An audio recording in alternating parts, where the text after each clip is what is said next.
And now, The Bonfire with Big J. Okerson and Dan Soder.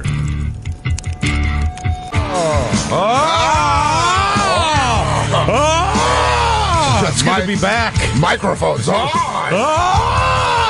It's The Bonfire, Comedy Central Radio, Sirius XM 95. I'm Dan Soder, and that hunk of man you heard talking, it's Big J. Okerson. Feels good to be back live. I missed you so much. It's good to be alive. Feels good. You were on motorboat? Buddy, I was jet setting. Woo! Woo! I was all over the place, buddy. I was in Sacramento and San Francisco. Did you have a Mexican skateboarding contest against it turns out I'm sponsored by Birdhouse now. Mountain Dew. Mountain Dew, bro. I was ripping half pipes, bro. You were on a boat with a bunch of people who love rock and roll and booze. Bro, did you see Soder bang that rail? Dude, Soder was nose grinding all over Sacramento. Dude, that accent you're doing is on motorboat. There was a guy who was helping Ralph Sutton, my partner on the SDR show I did. That's what we were doing on the boat, interviewing the bands and stuff. And there was he wants to make a YouTube pilot or something of it. And one of the guys helping actually had that voice. He was like, bro, we could probably just go ahead and get some release forms, and we could probably get these guys to put their dicks through a glory hole. Yeah, there's a lot of West Coast shitheads that I went to college with that talk like that. Like nothing makes me laugh harder than the Baltimore accent, but I think the San Diego and that kind of they nailed it on SNL. Did you really get that? There's guys like that at college? Yeah, dude. At University of Arizona, there's so many guys from San Diego. That was a one of a kind to me. Yeah, well, yeah, because I never heard a Baltimore accent till I came out east, and I was like, these goofy assholes. It's great. Dude, Nick Mullen, who opened for me in Boston all weekend, was doing the Baltimore accent for me, and I was fucking cracking up. What's the Baltimore? It's Philly, pretty much. Yeah, it's like a worse Philly. It's like a weirder version of the Philly. Get out. Yeah. Bruh, they used to say shit that was fucking making me die. Get out. Yeah. I love the Philly accent, because I never really heard it growing up. It just sounds so garbage when I hear it now. Yeah. Because I can identify it. See, I grew up and I didn't think. It's amazing how you don't think anything of it. I heard Louis Ferranda, the guy who runs Caroline's Comedy Club here in New York City, used to tell me, I love that Philadelphia accent. And I'd almost be like, what is he talking about? See, I didn't. What's he talking about? Hagee. There's no accent about here. Boot. I'm going to give him a boot. Get a boot. Get a wawa. Which is the most delicious thing. You skipped it, though. Dude, yeah, because I got Jim's. Jim's cheesesteaks or so whatever. It was a front for a weed operation at one point. They got shut down. Well, then guess what? My nose followed the scent. You didn't follow the scent. You just followed a bunch of black dudes on crotch rocket motorcycles down South Street. I'm sorry, I want to be a Rough Rider. That's what South Street's become. Yeah. You just picture Gwen Stefani's in the back of one of them singing. This shit is bananas. I enjoy Jim's cheesesteak. So fuck you, guy from there. Gwen Stefani's back on the market, buddy. You should take a shot at that. I came across The Voice. I was watching it with Manana. Yeah. She likes a mixture of contest television. Yeah, old people love contest television. I think the one boy's really talented. I like the boy who grew up on the lake. I hope he wins too, Nana. She's old school. She goes, the homo kid. Yes, I like the white homosexual boy, not the Latino sexual boy. I don't agree with his views, but he has a great voice. But his ballroom technique was immaculate. That's my shit. But she went to The Voice, and Gwen Stefani was on it. I was like, man, she looks better than ever. She looks good. It's hard to get behind chick, like rap, and I love so much of it. And you know what's funny? Yeah, but you know my history with that. Huh? The chick I hooked up with, that was a British rapper. We've never talked about in the air yet, so let's get to that in a second. Let's get to that in 1 second here. We're getting our bearings here. Yeah, we're back for the first time. We are back. We got so much coming at us. But I play music before the Oddball shows. Yeah. I play a little bit of music. And I just play like a rap mix, and I have Queen Bitch by Little Kim, which is just a fucking great song. But even as you're mouthing the words to yourself, you know what I mean? Like to make a motherfucker's dick rock. I just throw lips on that oh, this song is the shit, though. I just imagine You want to see what a lady I am? I just imagine someone eating a hot dog from the food concourse and then just mouthing that words while they wait for your show. Okay, you're doing some serious lip biting. Yeah. Are you about to... Yeah. You about to get your little Kim on? Are you about to be Peter the Piper pick 'em. I bet you Biggie bust 'em. I bet you Bobby fuck 'em. I bet you not touch 'em. I fuck 'em. This is Big Kim. I'm their child. Queen bitch, supreme bitch. I said this, man. The first time I ever heard Lil' Kim, my friend, I thought it was the best. I think I bought all of her, not all, actually, her first 3 albums. My favorite part of Meet the Parents... I easily bought her first 3 albums. My favorite part of Meet the Parents was the brother's room. He had the Lil' Kim poster that I wasn't allowed to have. When she's squatting, right? Yeah. Oh, fuck, I wanted that. If you look close, you can see Razor Bump. Yes! Oh, good old Razor Bump. That the Razor Bump scars where it's like darker skin dots. Yeah, it's grown over. Yes. Try to regrow and grow over. Oh my God, she does not use enough ingrown hair creams. Why don't you take good enough care of your pussy skin? Go against and with the grain. You gotta get it used to it. Oh, you gotta go against the grain. Hey, yo, Kim. Every time you be fucking me, I be noticing pussy hairs. They be growing in weird. Scratching up my ball bag with your hairy box. Big Papa, be noticing that your pussy hairs, they be growing different. I mean, you got some fine ass titties and something. Or Biggie just inevitably just goes into a bunch of grumbling. Gargles. Sorry, I still have to eat my tongue. If anybody got a wallet they can put in my mouth, I need to stop swallowing with my tongue. He goes back to that favorite bulldog breathing. Too many years of inbreeding has made me a flawed creature. I'm looked at as Weagle in London. I am a poor breeding animal. That light keeps going off like we're doing something wrong. That's calls, buddy. That's Is that calls? Ring a ding. Well, I'm such a big dummy. I'm gonna start swinging at it because it makes me mad. Get off! I'm stressed out. Jacob's binging everything. What's in there? The lights are blinky in here. Why? Because we're figuring out our new studio, our new permanent studio. It's controversial. It's not controversial. I feel like it's controversial. But it's not, though. We were removed on Wednesdays. We were in Opie's studio. It's his studio. It's his studio. He's very nice to let us use it. I get to a common acquaintance told me that it is actually not his studio, that it is a property of SiriusXM. But everything is Sirius. I will argue that it's his studio. Yes, it's his studio. I'm giving that. Okay. It's his studio. Yes. We do our show from 6 to 8, live Mondays and Wednesdays. Yes, 6 to 8 p.m. Eastern. That courtesy was extended to us. Yes. By him. I never had a conversation with him about it, but I think it was done. You know, he's close. He's not very close to you, but he's close to you. Yeah. You know Opie very well, and you were a big part of their show. They have me on, which I always appreciate. I feel like we were cast off. We were second thought, and they put our friends, good friends, us. Good friends. They didn't put us against. This is what I love about you. It's pitting. You really did this like fucking. You are like in your brain, everything's a Spanish soap opera.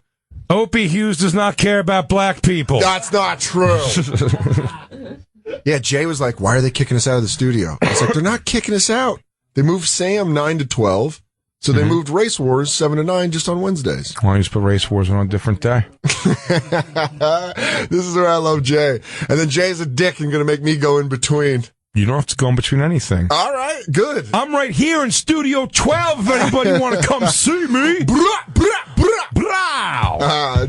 I'll tell you what Opie Studio doesn't have. A crazy, annoying, blinky light every time somebody calls. I got one for you. I'm going to bust some shit out right now, what son. Else?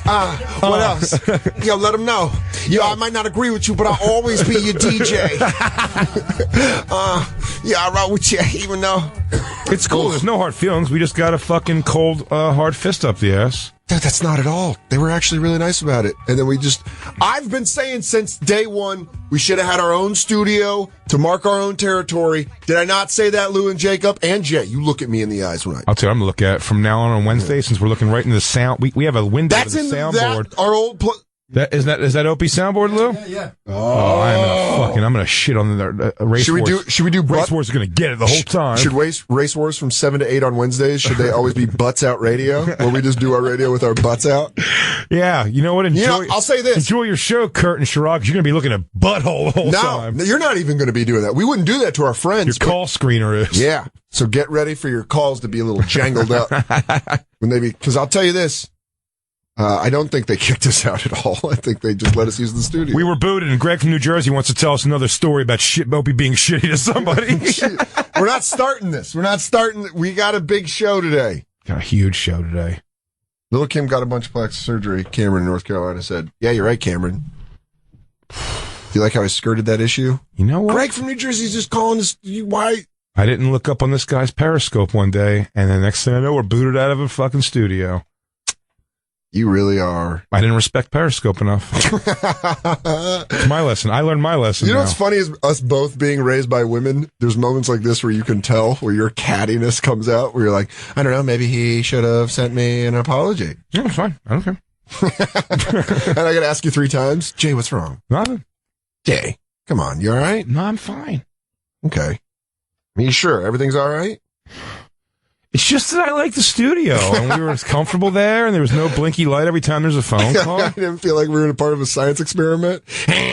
Do we got him, Greg? You there, buddy?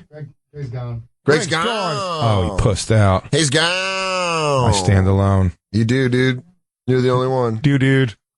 Dan, did you ever get that CH? Andy in Houston. Maybe it's supposed to be a TF? Yeah. Is that supposed to be a TF? Andy, what's up, man?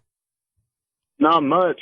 Oh, listening to your show. Love you guys. I love you too. And you going to come out to the Houston Oddball show? When is it? It is the weekend of the 17th, I believe. Shit, yeah. I'm there. Fucking A. Make sure you get there early, because I'm on way early. Yeah, but he's. You said it was Oddball? Yeah. Go check out the Oddball show, the festival, the Oddball Festival. But Big J is hosting the side stage. Go check it out. Andy. Yeah. I feel like we called him up at home to plug the Oddball. Andy, what were you doing? Sleeping? Wake up. You're going to Oddball. He's like, what do you guys want? I'm just listening to the show. Hey, yeah, I was just listening to you guys. But, Andy, you asked, if I ever got that belt, that heavyweight championship belt. Fucking A, dude, it was on my shoulder last night. You know he did. Jay's seen it. Jay's touched it. Oh, I held the strap. It was nice. Yeah, but thanks for being concerned about that, dude.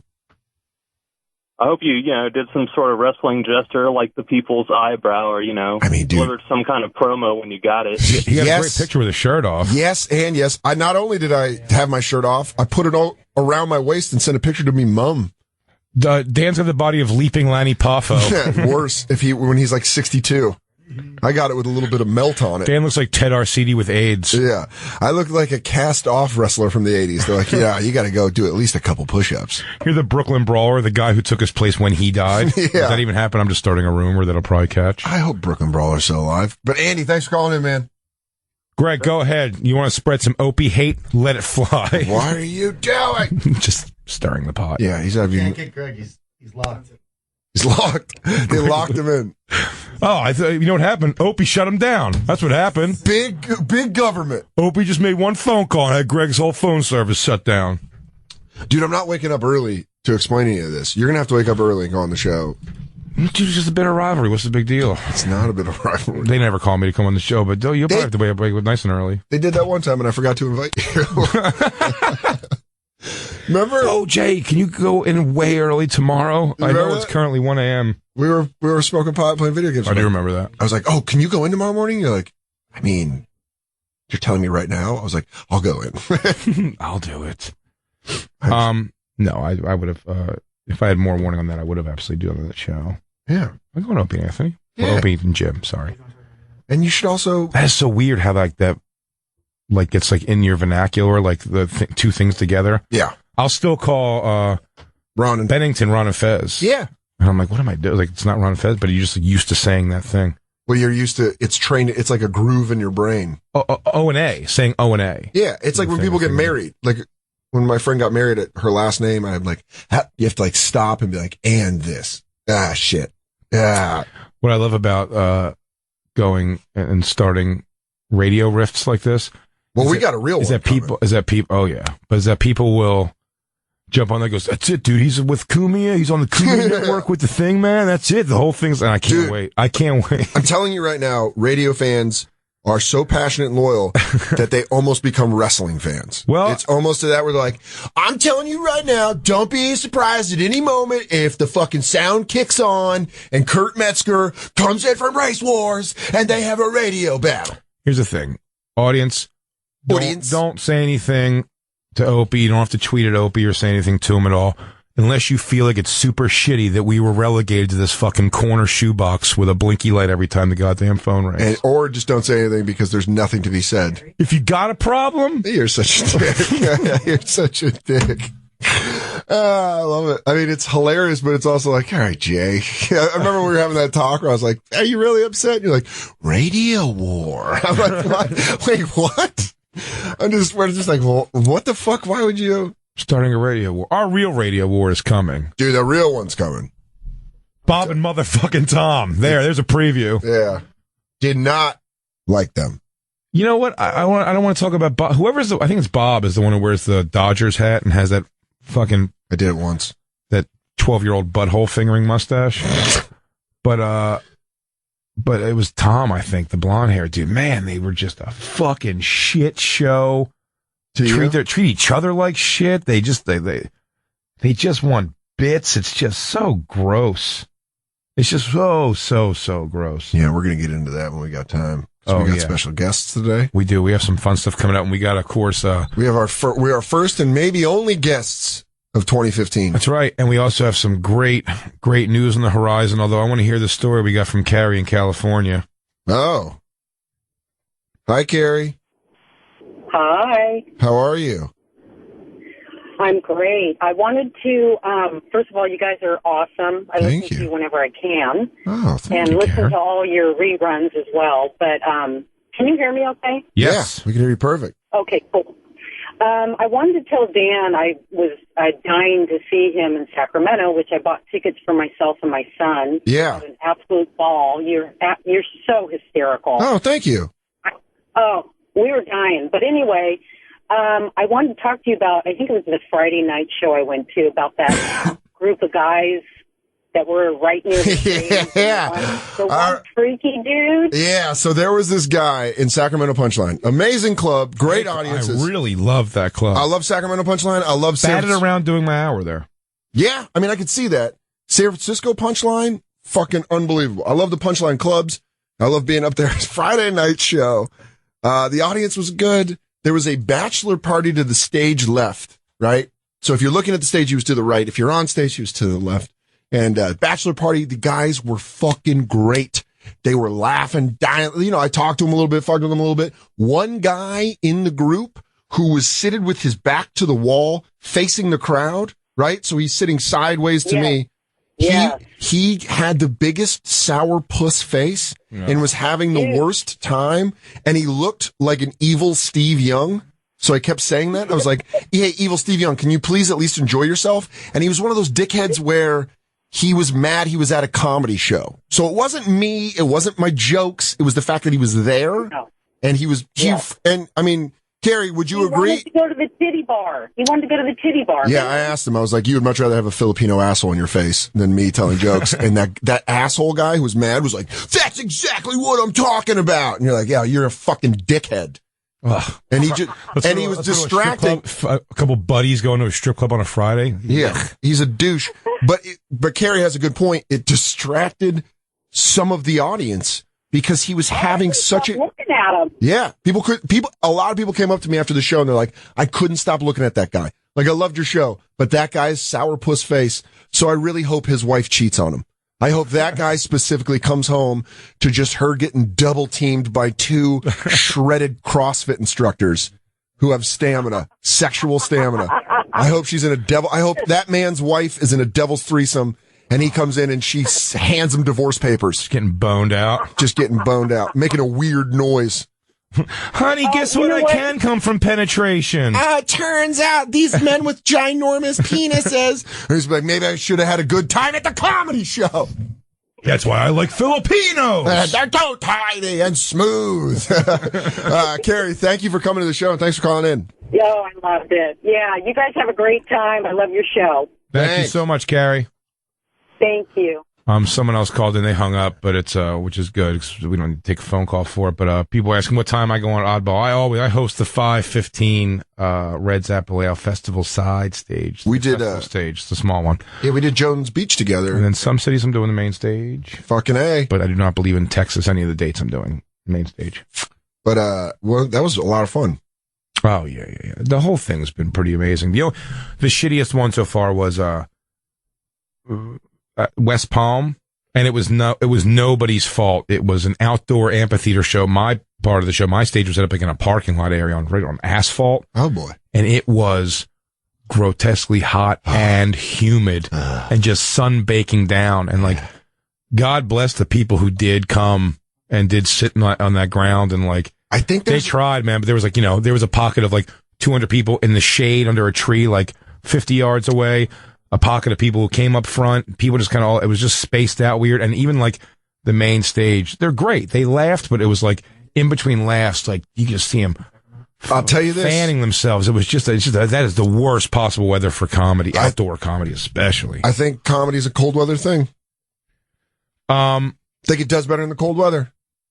That's why I specifically want to do my hour in the cold weather. I'd rather have it be a shitty, snowy day out. Well, we were talking about it because looks like I'll be headed to the city of brotherly love. Illa-D. Talk about making someone look like a dickhead. Now I look like a dickhead for not doing it there. No, not at all. I look like a dickhead. I didn't do it in Denver. You dickhead. I'm doing it in Philadelphia where I don't know anybody. These people really want to comment about your show in Sacramento. I mean, Jesus. I hope it's him. Oh, dude, if it's him, I would. Gino. Why don't you lay off me, motherfucker? You suck. There, I said it. Gino, what's up, dude? Oh, what's up, man? Just first of all, I just came back from Sacramento not too long ago and watched the show, and it was awesome. This first time seeing you, it was great. Oh, thanks, man.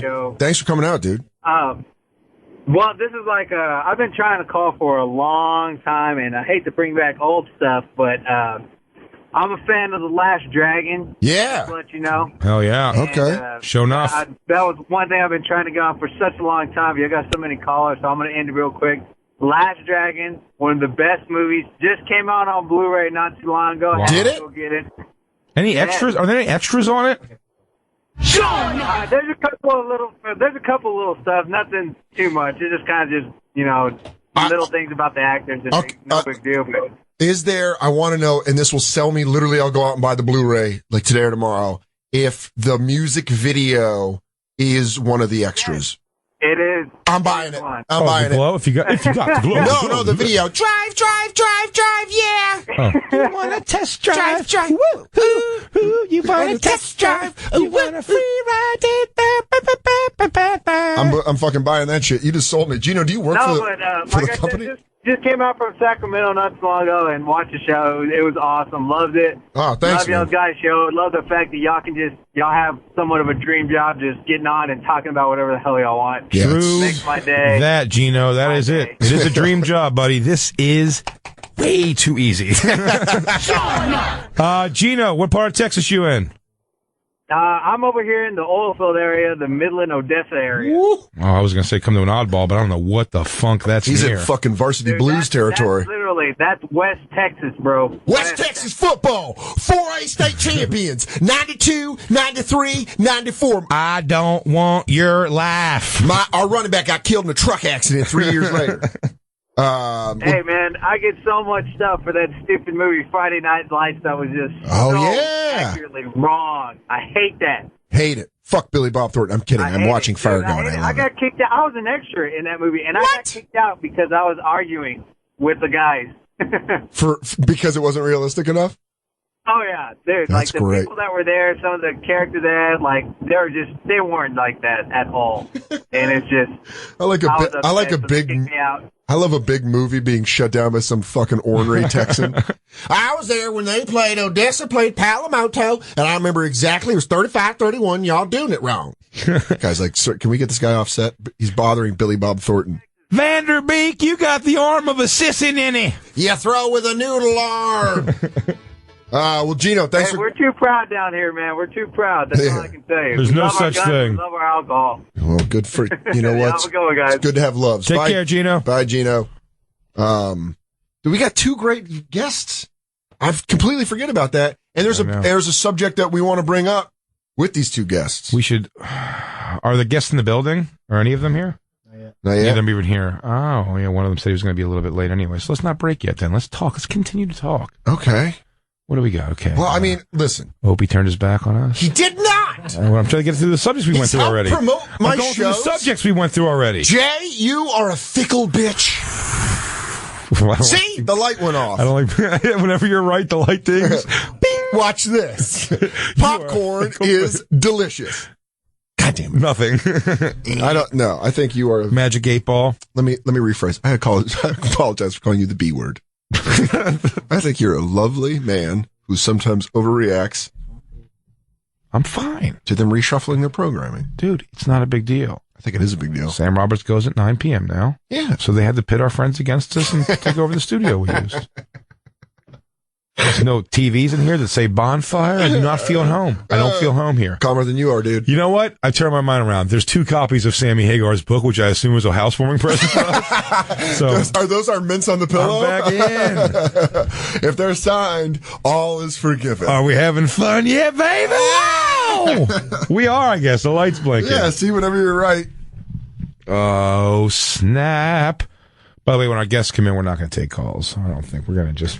Yeah. We're going to roll. We're going to roll with these guys. We got some fun people coming in here. We are going to take calls next week when we're in Los Angeles. Sunny Hollywood. I was trying to get Lou and Jacob out there so bad. Dude, he made a great ploy for you in the hallway. Did. I gave it a shot. Jay really... I think one of you might be going. Well, I'm pretty sure one of you could go, but Jacob did what I do. When people offer me more, I always have no self-worth, so I always just go, no, you don't have to do it. She was like, does one of you guys maybe be out there? We could talk about getting one of you guys, at least one of you guys out there. And Jacob was just like, he's like, no, I just been fine. It's how large corporations are built, by stepping on the backs of people who are courteous.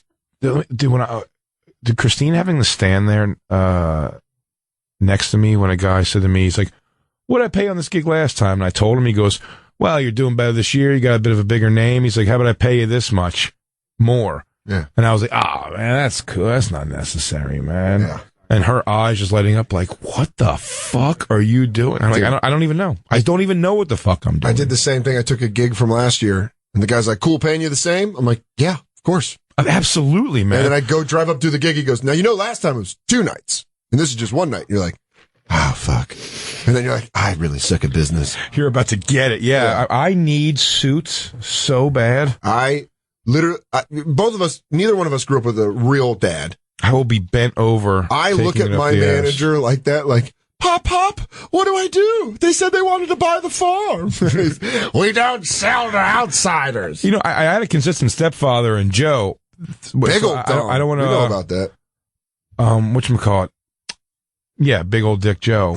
So I grew up with a man figure, but his manhood showed another way. His thing wasn't like business dealings and shit like that. Do you know what I mean? It was more like his man was like lifting weights, not taking shit from no bitches. He was like 80s. He was like 80s action man versus like. I remember when I met one of my friends whose dad had business sense, and I watched his dad operate, I was like, what the fuck? His dad like, no, we're not doing that. That doesn't make sense. And you're like, you can just say no to people? Just confrontational? Yeah. Just right out of the gates confrontational? Absolutely. But not in a mean way, in a very business way. You know what I mean? But I got to see you doing it. Okay. Oh, Nikki and Madison. She's bringing up corporate. Guys, Hi. Nikki, how are you? Are you saying I'm going corporate Dan on this? You are going totally corporate, man. How am I going? What, with Jay being upset that of a studio we didn't actually get kicked out of? Do I have a leg to stand on here, Nikki? Well, you guys have to realize that you can't bite the hand that feeds you. You guys have a pretty sweet deal going right now. You guys are doing awesome, and you're getting all the campers all, sitting around by the bonfire. You're making us a lot of happy campers. And you guys have got a really sweet deal. So, I mean, I kind of understand where you'd be a little bit stiff there, Jay, but, I think Dan just trying not to rock the boat too much with Opie because he's gotten a lot of airtime right now. Hang on a second. Hang on. Dan's pressing his dress pants. He'll be right back. Jay, can you dictate that for me? I have a meeting in 5 minutes. Dan's going corporate. Stop. Also, look, that's not me being corporate. Jay's overreacting. Stop. If Jay had a real problem with Opie, of course, Jay's like one of my best friends in the world. I think it's fucking hilarious that he's clearly doing this as a radio bit. I'm saying, Opie, just fucking look out for me in the hallways. So there's the corporate and then the Jay.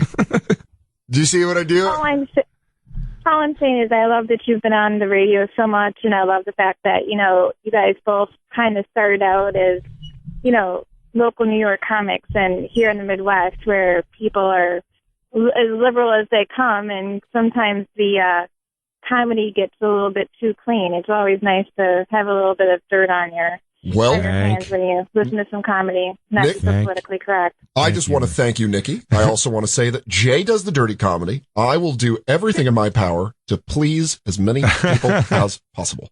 Bill Clinton thumb. I will be shopping for corduroys this weekend. I have a lovely weekend planned at the lake. My wife and I are going to take our children, 2.5 children. Dan, this is not even a joke. Dan is wearing a turtleneck with a blazer right now. There's our first guest. Oh, this is very exciting. Nikki, thanks for calling in. Nikki, a little pull of the curtain here, too. I saw the Opie and Anthony crew guys on our way in here and said I was going to stir up shit. We were fine. I do feel like we were booted out of a studio, and I do feel like our friends were pitted up against us. That said, it's fine. I don't give a shit. All right. I have no beef with anybody. And I'm a corporate shill. I'm just saying, I'm just saying if I have to renew a contract, if Opie is still in this building, I will not be back. Let's take a break. Nikki, thanks for calling. Not a problem. Hope to see you in Madison soon, Jay.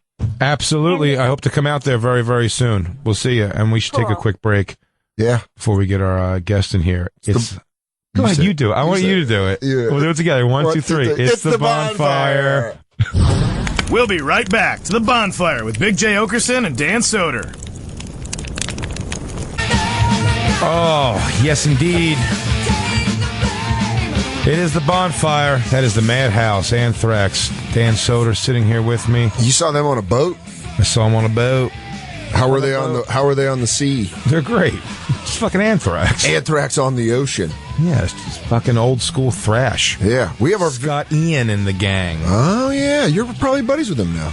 No. Okay. We tried that.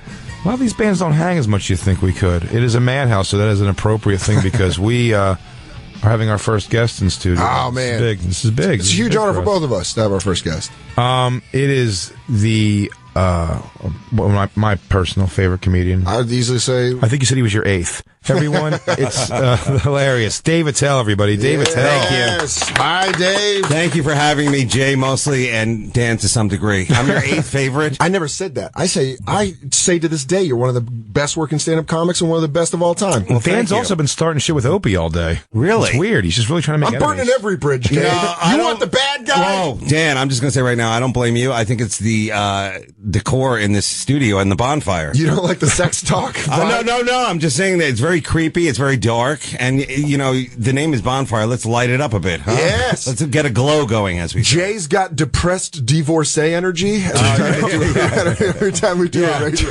I don't know if you guys are moving in or moving out, but it has that feel of a big change is coming. This is our first time in the studio, actually, Dave. Oh, really? Because he's upset. I'll tell you, well, we were booted out of our other one. Wow. I don't know if it was by Opie, but he definitely pulled the plug. We have this rig here. Looks very like voyeur headquarters where you got a camera in like your ex-girlfriend's apartment so you watch her get railed by black dudes. Yeah, we got a sliver thing going on. There's a fucking VHS tape thing in here. It's old school spy stuff. Yeah, it looks like Cold War spy material. It's every uncle's basement. That's it. In this thing, we could bring old tapes of comedy, which would be great. Oh. I am very honored to be the first guest because I think both of you guys are great, and I'm so excited for this new show. So I bought in a first guest gift, and that's a dozen donuts. Yes. And remember, it's Halloween, so they have that pumpkin-y feel to them. Yeah, you brought us in themed donuts. Yeah. Thank you, David. Autumn donuts? Autumn donuts. The harvest is in. The fall line. Yes. I'm doing low carb, no sugar, but I'm going to give it a No, whirl. I know, Jay. I know you're not that guy, but I figured you got the crew here. Oh, the crew's going to woof these donuts. Your guys are working hard. So Well, yeah, the call screener's got nothing to live for. He's 22 years old and he's balding like a motherfucker. There you go. Might as well What a get a donut. lovely Might as well get a assortment. gut.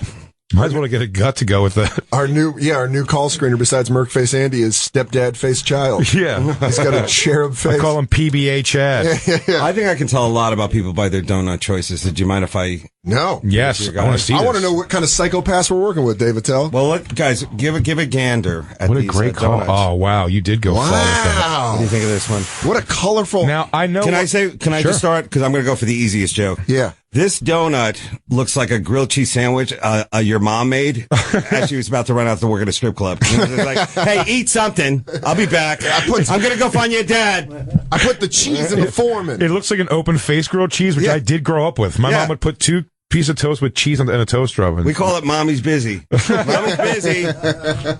My mom had phone calls to make she was 25. Where does he play it? Oh. All right, Hey, sprinkles. Hey, white cream supremacist. I You knew went for the it. whitest donut. I knew. You know what he does? He looks like the lawyer for a white supremacist. sprinkles. I can get He's you the off. wingman. For can I drive? Yeah. I know a loophole. Yeah. Jacob By the is way, going for the classic.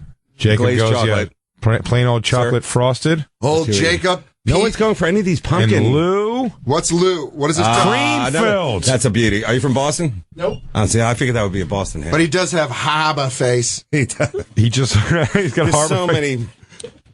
So many looks, Dave. That was great. That was worth it. I would have went with a blueberry cake. What would your call have been? I was going you to go with the cream filled? I go jelly filled. Ooh, what kind of jelly? Whatever jelly you got. All the jelly. What kind of jelly you got? Thank So you so guys much. you guys are radio personalities now, so you have to start tanning and working out. Come on, Dave. What are you talking about? Dave, I got a comfortable V-neck T-shirt on. Wearing a lot of V-necks. You know, that reminds me, last night I was sleeping in my Bowen Branch sheets, bowenbranch.com. Don't forget to use the password Bonfire. Crackle, crackle. This is my dessert, watching a young man eat a donut. Symbiotic relationship. Yeah, you're like a criminal that Interpol's looking for. Eat It's a in weird front of me. kink. Yeah. Eat in front of me, young boy. Then he exposed himself and ran into the car park. So you guys are coming off the road, eh? Yeah, I was just at the punchlines. Yeah. Which ones? San Fran and Sac. Oh, that's great. The 1-2 punch. Yeah, it was good. How was the Sac Club? Because I'm playing that soon. It's awesome. Yeah? Yeah, I've done that with Dave before, actually. Yeah? Yeah. It's great. I love it. Staff's awesome. Fucking crowds are great. It's a great hotel of no Wi-Fi, so me and Dave can sit out front and chain smoke for 6 hours. And it's a great walk down a very scary highway. Man. At all hours, by the way. And then, have you seen the tunnel people that live near the Yes. hotel? You have, yeah. Because last time I was there, I was still smoking, and I was outside smoking, and I saw tunnel people, and I was like, "Oh, that's really fun." At the end of my week, I usually like to fight one of them for a sandwich. the king. That's how you get rebooked. Yeah. He goes, you can have this if you come take it from me. I like the thought of Attell stubbing out a cigarette, then pulling his shirt off as he's walking down to the tunnel, yelling things at it. They have, everybody does the joke now where it's like, usually you go to a town, you see a guy on a bicycle, he's like a good person. Yeah. In that town, you're like, watch out, this guy's on a bicycle. This guy has nothing except Nothing a bike. to lose. Yeah, it's like Sacramento makes me feel like the feeling of all those like Larry Clark movies he makes. Yes. Like, you know what I mean? Like all those movies like shirtless teenagers on bicycles that want to just fucking beat you up with a skateboard. She's like, "Where are you going?" A lot of spitting at you. Mm-hmm. Yo, let me get a dollar, eh? Hey, where you going, mister? Let me get a dollar. But I like Sac, and Jay, we worked there, and then we did San Francisco, right?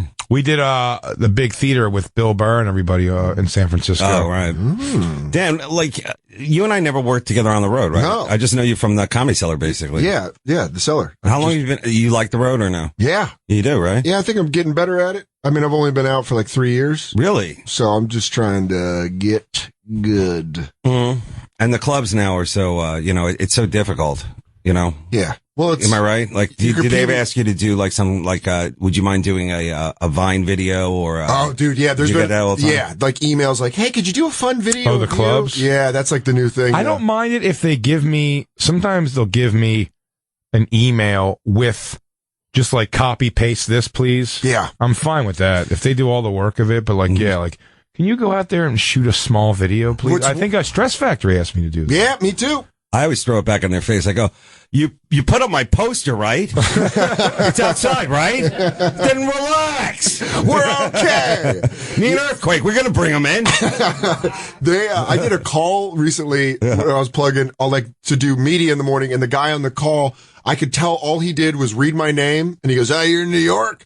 Oh, you know Paul Mercurio?" I go, "Yeah." He goes, "All right. Well, here's some jokes of Dan's." And then he just hit play on my second Conan set and then let 2 jokes roll and goes, and I was on hold saying, "No, please stop. Please take, I don't want to hear this. Can you please?" Yeah, it's hard. And he brought me back on air. He goes, "So, you're going to be at the punchline." I was like, "Yeah, man, that's torture what you just did to me." That's crazy, huh? And then he's like, "All right, bye." And cause it was like, he didn't give a shit at all. He just made me listen to my act that I already hate. Yeah, that's their intro, is your act.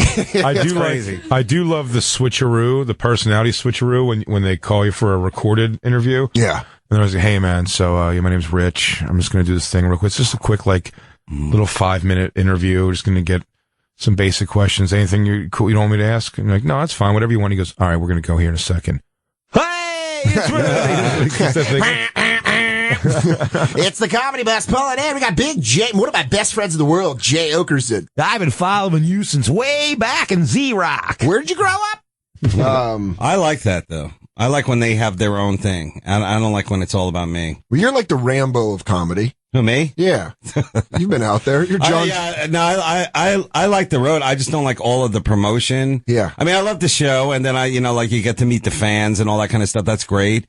But, it's the promotion that I think is like the new job. It's like, you almost have to get ramped up for the promotion. Like, I like doing radio, it's fun. Like, this is a great hang and all that kind of stuff. But the promotion, like, it's all day. And even then, like, you're like, you feel bad about it. Yeah. When's the last time somebody, a radio personality was like, no, we do bits here. Like, you have to come in with setups. You got to come in with what you want to do bits. You get that occasionally, right? Yeah. The only one that ever demanded it was Bob and Tom. I think that's why it went weird, because I'm just like, this sucks. It's dumb. And then out in Kansas City, that guy always wants you to do that. He always wants you Stanford and Sons. He's like, they want setups. And I'm like, I'm not going to do bits on it. It's so it's such an uncomfortable, sometimes disjointed way to do radio. Sometimes they won't even bring it up. Sound effect. Yeah, sometimes they won't even bring it up. They'll just they'll bring up a bit that they've seen. They're like, you talk about this on stage.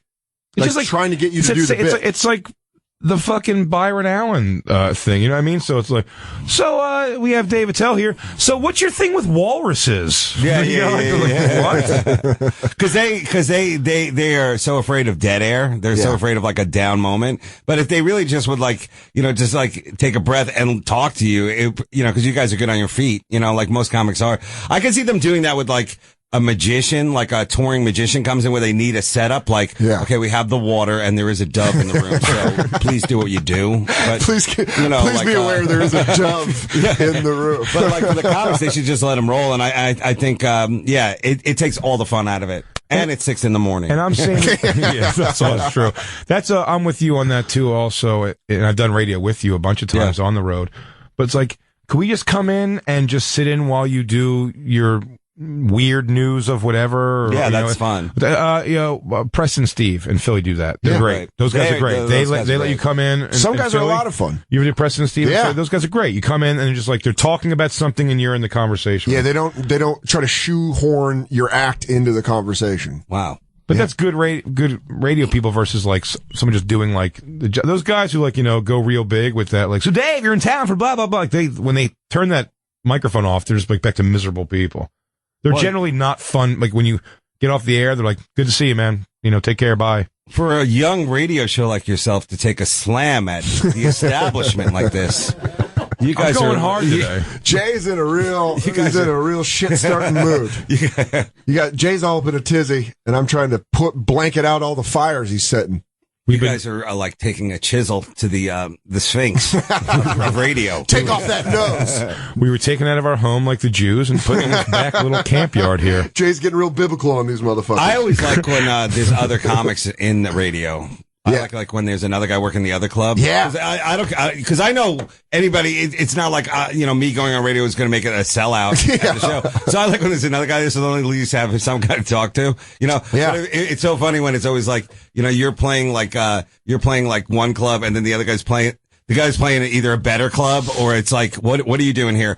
I'm doing a corporate, like he won't even tell you, like he's really just there for a wedding. Yeah. And he's just hanging out at the station. Yeah, I just came to promote next week's gig in a different state. Oh, no, I was here last week and I heard you were going to be here, so I figured I'd hang out. Yeah. I was like, whoop. I've also never gone to a club where they were like, well, the numbers were light until you did Scooter and Jeff this morning. It's it's like, you do that one station, like the Soccer Mom station, I always feel like is the waste. Oh, yeah. For everybody involved, for them and for me. Top 40 where they're just like, so what are you? And it's always like one of those things where like the weather is way too long because there's older listeners and they might slip. It's like, we're saying be very careful. Salt. It's going to be wet out there. Your sidewalks. Yeah. Salt your sidewalks. It is not a good day for rickety bones outside. Yeah. Please, there's a chill in the air. Or heavy Cadillacs on ice. You don't want to drive a heavy boat-like car.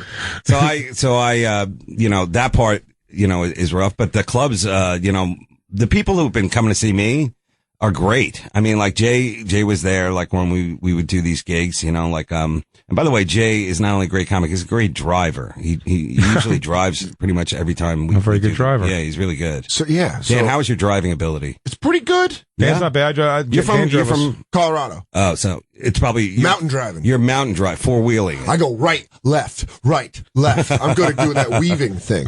And then slowly letting out the gas. You're good at taking a selfie of yourself on a ledge.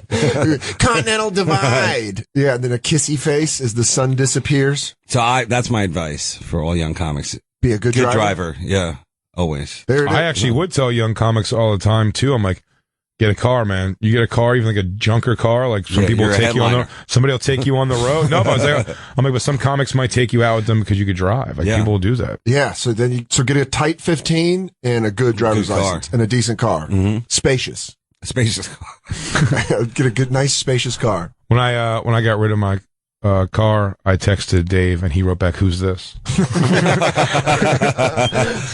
Blocked. I had to make a fake profile on Facebook. Did you both do the oddball? No. I did it. Dan, you would have done great, man. I did Jones Beach. You did Jones Beach. Oh, that's the best one. I did the side. Yeah, Jay. That is the coolest theater, man. You like that venue? one? I love it. Yeah, I'm from Long Island. It was like a dream. But it smells like ocean. It smells. It's too sea smelling. Oh yeah.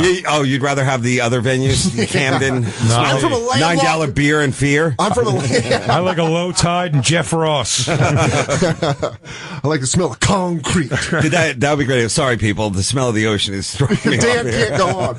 He doesn't like it. He has nightmares of being an old sea captain.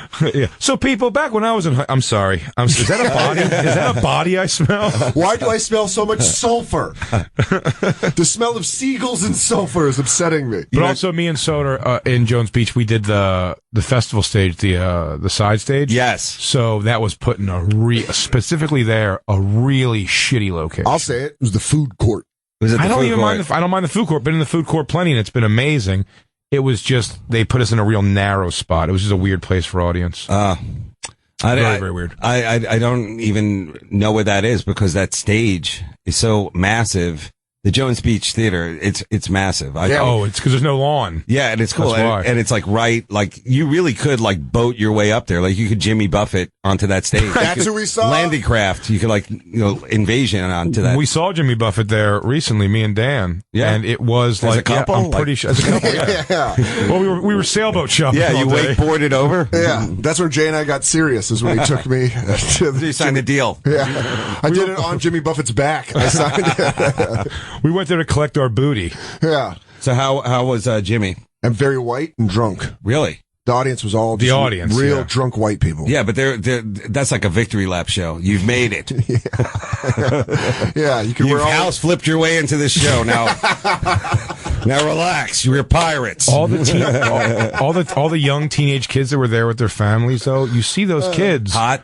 Yeah, some of the daughters. Very attractive. Yeah. But the sons wearing, suits, Hawaiian shirts. No, but Hawaiian shirts and khaki shorts, with their families. I like their dads. You really see that, they're going to become, super responsible, high-paid businessmen or murderers. It goes either way. It's there's no in-between on that. They're definitely going to use a lawyer to get out of a rape charge. Don't throw all that on Jimmy Buffett and his music. That's what we have to. It is simply Jimmy Buffett's fault for if you play it backwards, it's John Denver. High-profile murderers. Well, here's the thing about those rich kids. They didn't even give a shit. Where we were sitting, there was 3 kids in the front row sitting down, not even giving a shit at all. Really? Their parents, that's what their parents dragged them to. Dave, when I tell you not even Huey Lewis could fucking put some blood in these kids' dicks, it was unbelievable. I didn't know we could curse on here. We can curse all Huey Lewis. Or we can talk about Huey Lewis's big-ass dick. Hey, you know what?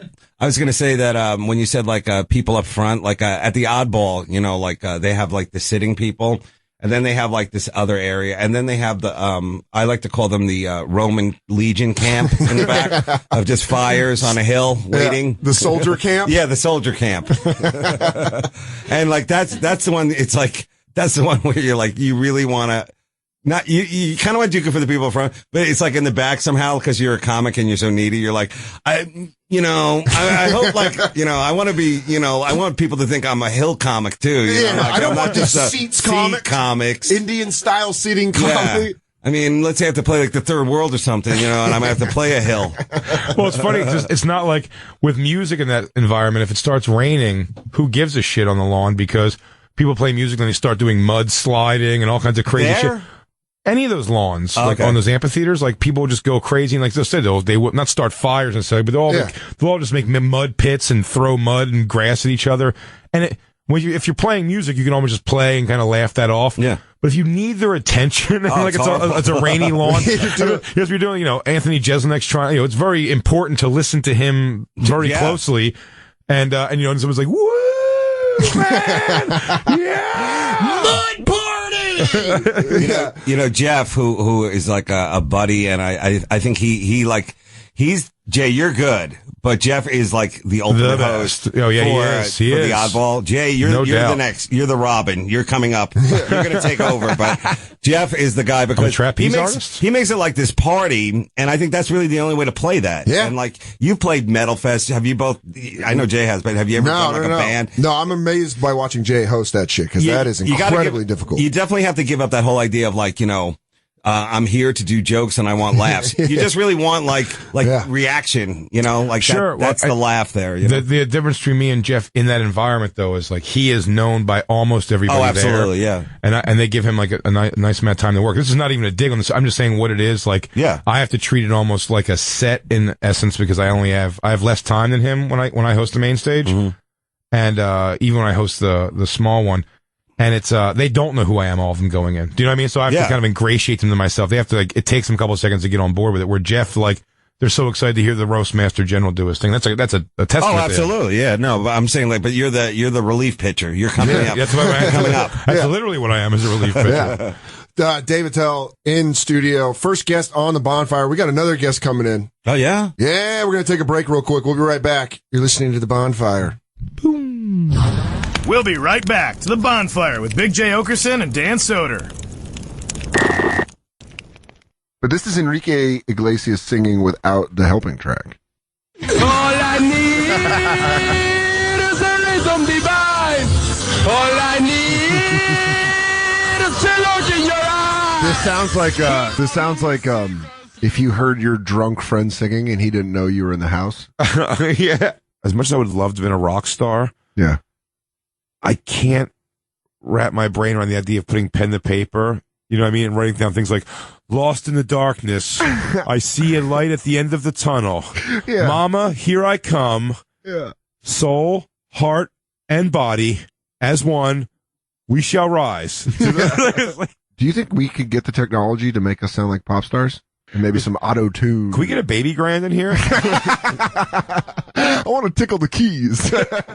That's the thing that you and I always do when we're hanging out, is we do that shitty songwriter, having the love shit. The feeling you give Wait, hold on. No. The feeling you... Lost in a canyon, maybe. Like, we're riding in my Model T... Oh, no.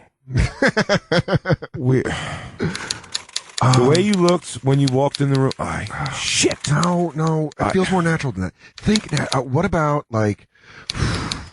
winds of love blowing you around. That doesn't feel right. Lost in a big scary world is how I feel when you're... No. No. Just that. My song's going to be like, can you please put the cap on your fucking razor in the shower? Because it's going to fall and I'm going to cut my foot, you cunt. I'm going to cut my foot, you cunt is in parentheses. Yeah. Can you please put the cap on your fucking razor in the shower? Because it's going to fall and I'm going to cut my foot, you cunt. Foot, you cunt. Have you heard that new one by Jay?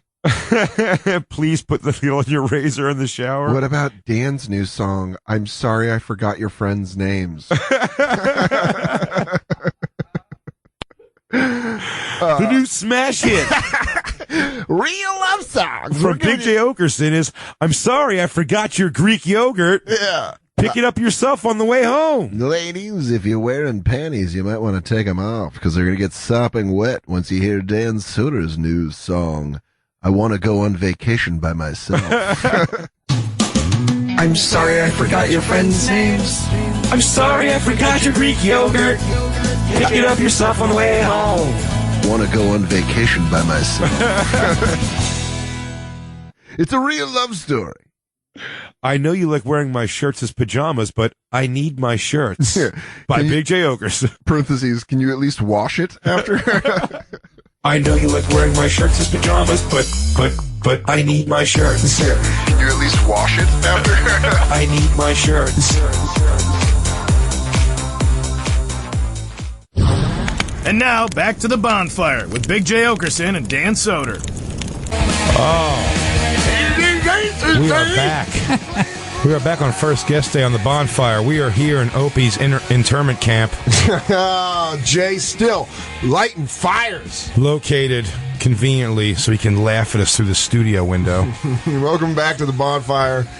The man you hear bitching is Big J. Okerson. Why do you keep turning on me? I'm not turning on you, Jay. I feel like bitching is trivializing my feelings. All right, you know what? That's a fair argument, and I'll say you're complaining.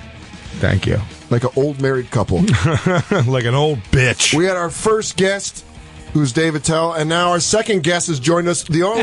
All we do is have fucking great comedians on. Beasts. Nick DiPaolo. Yeah, how are you, kids? I'll be opening for him October 17th, Gramercy Theater. Stop sucking your own dick. It's his time. I said let opening him suck away. We need fucking ticket sales. Hey, everyone, I'm on the show, too. I'm saying I'm over. That's called a trans. You know what, dude? I think this whole studio movement thing is Nick, let me give you some advice. Yes, about Dave. This radio here. Yeah.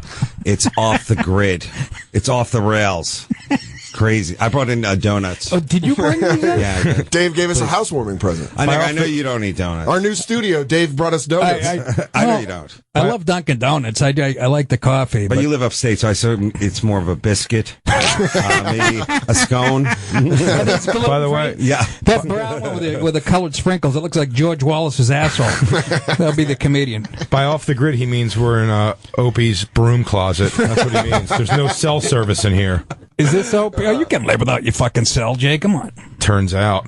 I'm going to have to I was learn how happy you to. guys got a show, and then I realized it was costing me fucking money. They don't play my bits because you guys are hogging up the fucking air. Are we taking Congratulations, cocksuckers! I'm living in a lean-to. That's a great take on it. I didn't realize we're fucking people's sound exchange. Did you think of that, Dave? No, I didn't. Well, you were buying these expensive donuts that didn't come across. No, I don't even know how Sirius works. So, how do you guys get paid? Like, how does that work? We get paid by Comedy Central on this, but there's the thing, the sound exchange. That's right, Jay. That pays you every month. You get money, like they take it because I don't know how much it is, a couple cents every time they play your stuff. But they track it. They track it. And they give you a check. Track it. Yeah. So cool. we're taking food out of your mouth. Yeah, you could. You could say that. And my wife's mouth and my 3 little Filipino kids. But Those little fucks are starving. But what about all the drunken handshakes from illegal downloads from the fans? Yo, dude, man, I love your stuff. No, I've never paid for any of it. You know it's on YouTube? Yeah, I just watched the whole thing right there on YouTube. Got your new album on Pandora. What the fuck is that? I like Netflix. Like I put my special up there, and like, let me just tell you something, Nick.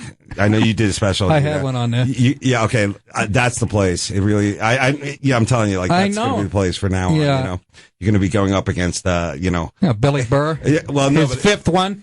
No, but, I'm going up against Louis, something he did 11 years ago. No, but you're always going up against a Nick Cage movie. That's what I like. I can take that. him out. I can beat. Yeah, Bill that guy Burr's sucks. Bill Burr's on so many specials now. He's just changing like the hue of the film at this point. He's just doing black and white specials. They have a whole channel of them on Netflix. Really? Yeah, no. That's what he said, though. That's what Billy told me. Burr said. I said, when did it change for you?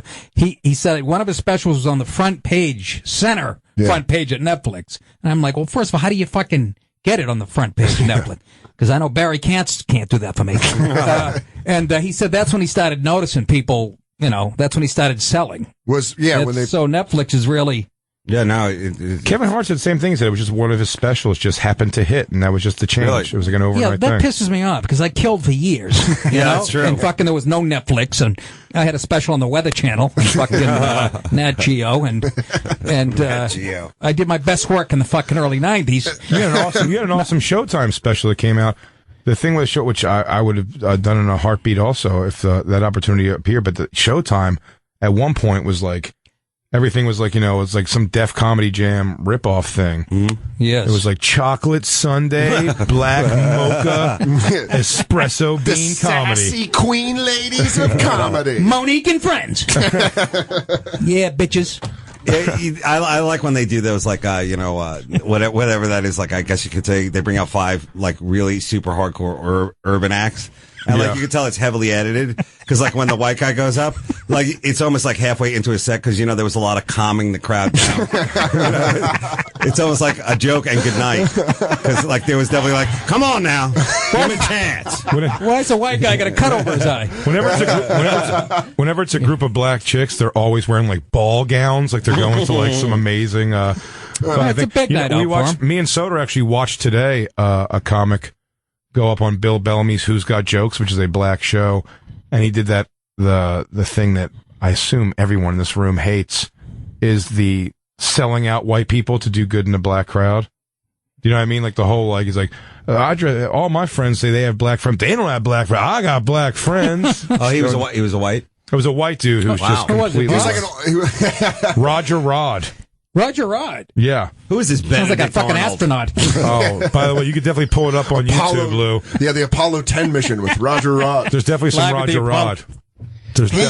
He dressed like an older drug addict that broke into a black man's house, and then he was nude and just took all of his clothes. That's what he looks like. Yeah, no shit. Like he ran out of the house and was like, I gotta get out of here. I was naked when I came in. And he was white? Yeah. He looks like a meth addict who stole Suge Knight's luggage from the airport. Yeah, Jay and I were watching him. I was like, Let me guess, San Jose? Somewhere up there? Bay Area. Thank you. He's from the Bay Area. Yeah, you nailed Where it. else are they more confused about race than fucking the politically correct Bay Area? But this guy... That'll be your next special. Nick DiPaolo's Oakland. I used to love Oakland. Walnut Creek, I used to kill. Yeah. Now it's a different vibe out there. It's true. Live in Walnut Creek. I want to show Roger Rod because I want to. They don't even promote it as a show. show. It's like our next conversation. Yeah.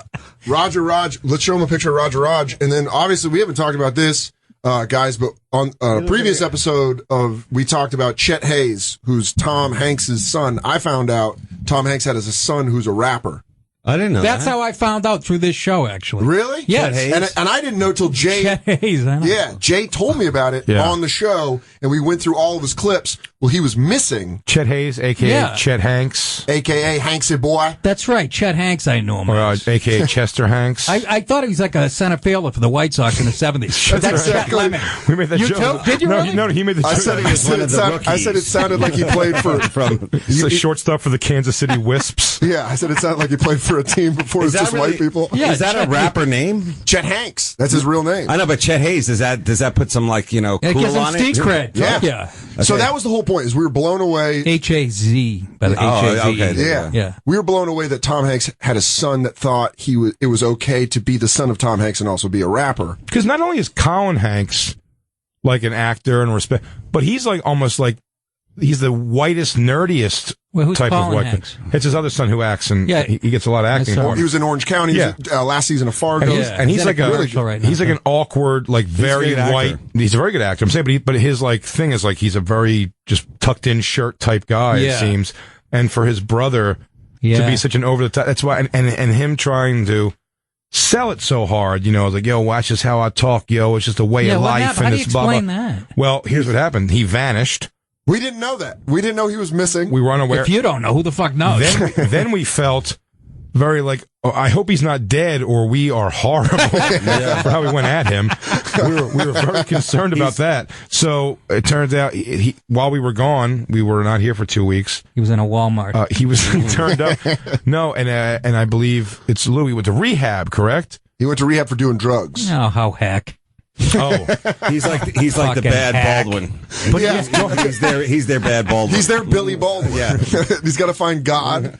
But Tom and his son, though, which one was the actor? Yeah, I was in that movie Uncle Buck with him, and he we made eye contact and shook hands. So I assume we're friends. Yeah. No, he's very cool, and I was thinking, doesn't that suck? Like, because actors, you know, we always hear this whole thing of like, you know, like how hard it is to get work as an actor. Even if you're super famous, it's still hard to get work. So going up against your own son, who looks kind of like you and is like younger for the younger parts. So a newer version of you. Tom's always got to be like, you know, I just played Walt Disney, and oh really? I'm playing like a hedge fund guy who's on a drug binge. You know, like cooler parts. I do a bank heist. What do you do, Dad? Yeah, you I'm fall like asleep in a hacker wheelchair? nerd who They're going to read super hot chick. They're redoing Forrest Gump, not with Colin Hanks, though, I don't believe. They better urban it up. I think that's what I'm guessing. I guess it's going to be Jamie Foxx or something. Oh, of They're going to call it course. They're not doing. They're redoing Forrest Gump. I heard that. F-goo. Is that true? Look that up. See, Lou, see if Of that's course. a thing. All the shrimp is fried. I've seen the fucking trailer. I've seen the trailer, and it's just Forrest Gump 2, Bubba's Revenge. Yeah.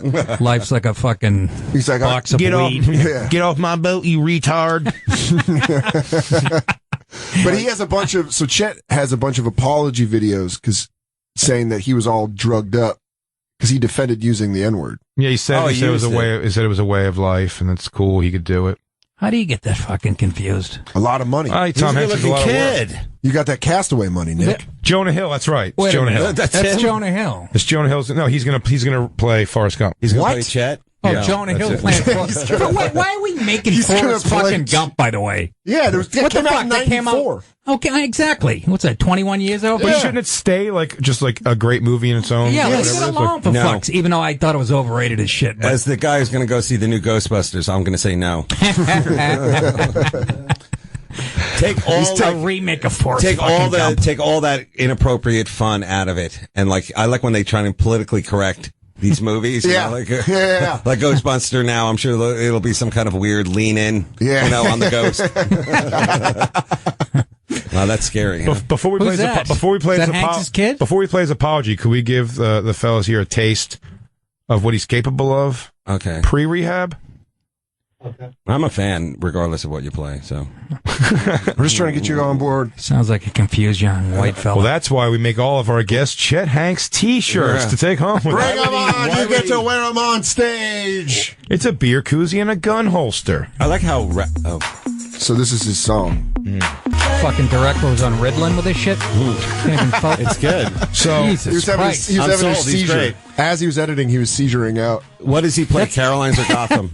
Dave Attell just got himself some new driving tunes. I like this. Yeah, You know that what I was like so about it? different than every other fucking Send hip me hop that R&B link. song. I That think was it gives us. excellent. I think it gives us a peek into the world of the rapper. Oh, yeah? You know what I'm saying?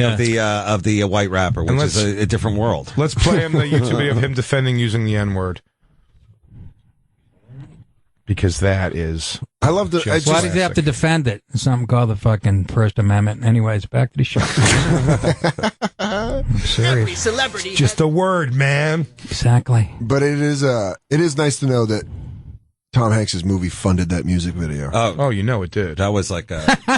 That's true. Yeah. That was a lot of a week of good chores money If you take the car to get waxed and whatever. That guy was good chores money is hilarious. Chet, wonderful job cleaning your room as we agreed upon the $30,000. Oh, dope, Mom. I'm going to go make a video where I look like a businessman.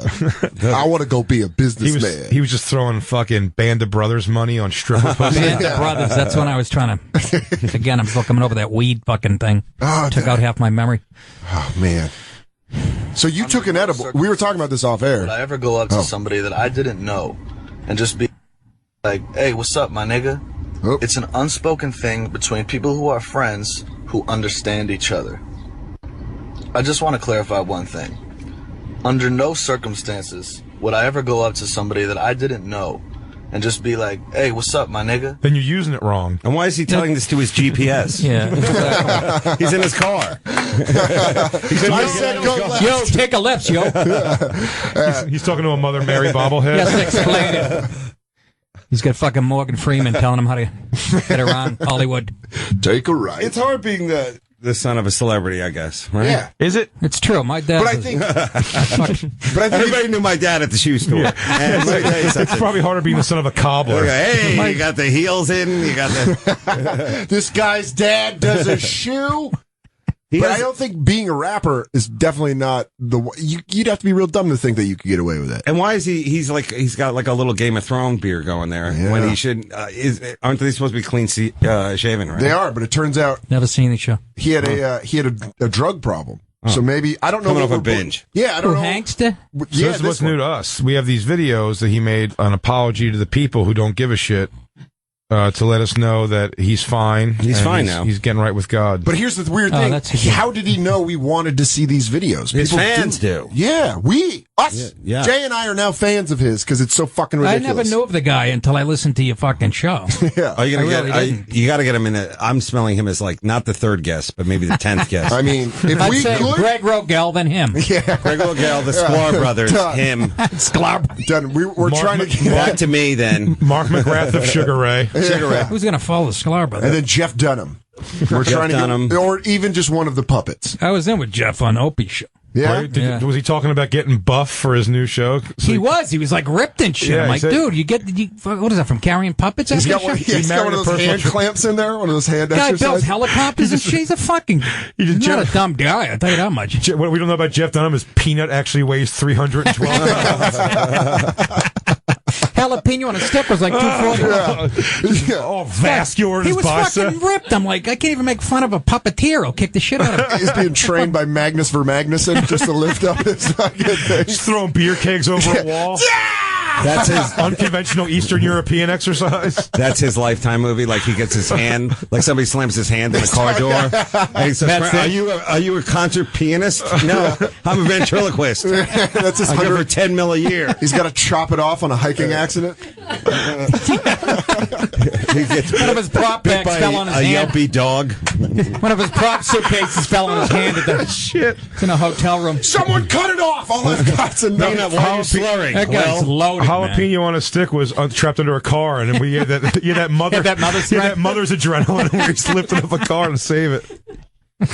It's not an it, man. It's a him. His name is Peanut. Nothing is sacred here. Ventriloquism, rap, white rappers. We really take down the top notches. Well, whatever happened to that other white rapper, the first guy? Ice? No, Eminem? Vanilla? No, you know the one, Informer. Oh, Snow. I'm thinking to get a bit of Snow, but that was reggae more than rap. Oh, was it? Where is he? It was Snow now. He's done. I mean, no, he isn't. He's working a car wash on 11th. Although I bet you he comes out still once every 3 years and gets flown to like somewhere in this country. He definitely does. Yeah, he easily does a big music festival. I bet you could find him doing that. I bet you could find Snow Informer live in the 2010 forward. Could you imagine if we could do a show with Chet Hanks as a guest and Snow performing Informer live? We should Snow. We should have Snow be his like his big brother. Oh. His tutor, like a scared straight. You want to get into white rap? Let me show you what happens when you get into white rap. No one listens to you. Well, all I know is neither one of you are going to be in Tom Hanks' next movie. How do you know that? Maybe he wants you to hear. Yeah, maybe we're the dose of medicine that his son always needed. Toughen him up. Yeah, let him know that the Hanks family doesn't support him. Yeah, what they do of it. I just got penned to play the Jenny character in the Forrest Gump remake because now they're going to make it also a homosexual thing. Are they really? So everyone's okay. Like he wasn't gay in the first one? I'm not a smart man, but I know what love is. I'm not a smart man, but I like dick. I love a big, hard dick. A hot hog. I like black dick. Now, how about Gary Sinise's part? Oh, Are they going to give him legs for this one? Nobody's going to get back on his feet and really do well. He's going to get back on fucking microaggression. I was raped by a guy with no legs. That's the with metal Colonel legs. Dane. With metal legs. Yeah, what is it? Colonel Dan. Colonel Dan. Lieutenant Dan. Lieutenant Dan. Sorry, yeah. Lieutenant Dan Band? Well, he'll be a colonel in this one. Yeah, they got to bump him up. He's the going guy to be from an injured woman. He's a colonel and he's going through a transition. Yeah, he's a colonel that identifies as a lieutenant. so that even makes it even more awkward talking about movies now because there's all the remakes, you know. But they're not making anything new. They're fucking redoing Roadhouse with Ronda Rousey. They are? Yeah. Oh, that's a classic. That's sacrilege. Is this where we're at? Everything white becomes black. Everything male's female. What a fucking... Because they don't write... Good luck with that. I hope it's... Did anybody for shits and giggles? I love Nick. I love how angry. Well, no, I'm watching Real Sports, and they go, she's the pound for pound, the most male or female, the best fighter on the planet. Wow. And okay, yeah, we all got taken back by that. That's a transvestite. Who gives a fuck? No, is it? Sure it is. No way. She's 6'6", 240, fucking hands like Caitlyn. But if you can beat her, you can fuck her. That's how it goes anyway when I'm single. The fuck, how's that changed? You're talking Tuesday, buddy. But they were saying Ronda Rousey's pound for pound the best fighter. On Real Sports. Yeah. They go, pound for pound, male or female, she's the best. Really? There's the only way we could figure that out, huh? How could we test that theory?